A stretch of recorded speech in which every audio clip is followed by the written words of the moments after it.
تا ئێستا لە عێراق یاسای مافی بەدەستهێنانی زانیاری نییە و هەرێمیش سەرڕای ئەوەی لە 2013ەوە یاسای ژمارە 11 هەیە و لە 22 مادە پێکاتووە، بەڵام وەکو پێویست کاری پێناکرێت.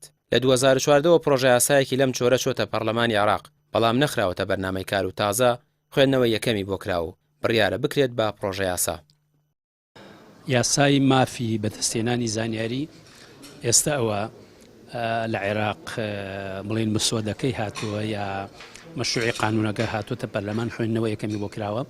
ئەوەی ئەمڕۆ لێرە ئێمە کۆمەڵی گەندام پەرلەمان هەم لە لجنەی قانونی، هەم لە لجنەی ڕۆشنبیری، هەم لە لجنەی نەزاها و کۆمەڵێک لە دەستەی دەستپاکیش سەر بە حکوومەت هاتوون. ئەمڕۆ شەیەکمانەیە تایبەت بەو مۆزوعە. ئەمە وەکو عێراق ئەمە قانونێک مهمە و هێشتا تەشریعی قانونەکە نەبووە. ئێمە لە مەرحەلەی ئەوەین کەوتم خوێندنەوەی یەکەمی بۆ کراوەی سە خۆمان ئامادەکەین بۆ خوێندنەوەی دووەم و دواتر دەنگدان لەسەر قانونەکە. دوای ئەوە کە قانونەکە تەشریع بووە مسادقەی لەسەر کرا ئەچێتە بواری جێبەجێکردن.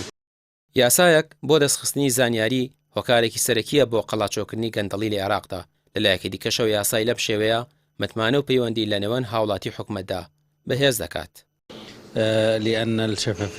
لەبەر ئەوەی شەفافیت دوژمنی گەورەی گەندەڵیە، هەروەها بێگومان یاسایەک بۆ دەستخستنی زانیاری هۆکارێکی زۆر سەرەکیە بۆ قەڵاچۆکردنی گەندەڵی لە عێراقدا. لەلایەکی دیکەشەوە یاسای لەم شێوەیە متمانە و پەیوەندی لە نێوان هاوڵاتی و حکوومەتدا بەهێز دەکات، چونکە لە دۆخێکی پڕ لە شەفافیتدا دۆخی متمانەش دروست دەبێت و هیچ شتێکیش نامێنێتەوە کە دەوڵەت لە خەڵکی بشارێتەوە.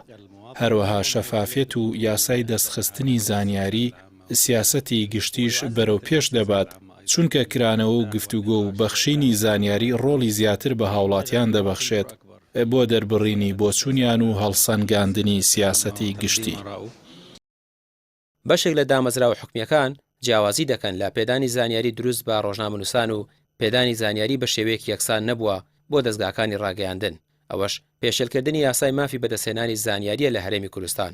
عێراق دەیەوێت دوای دەرکردنی ئەم یاسایە ئەم لاسەنگیە هاوسەنگ بکاتەوە، بەڵام لە هەرێم یاساکە هەیە و جێبەجێ ناکرێت. ڕامیا عوسمان، کەناڵی پێام، سلێمانی.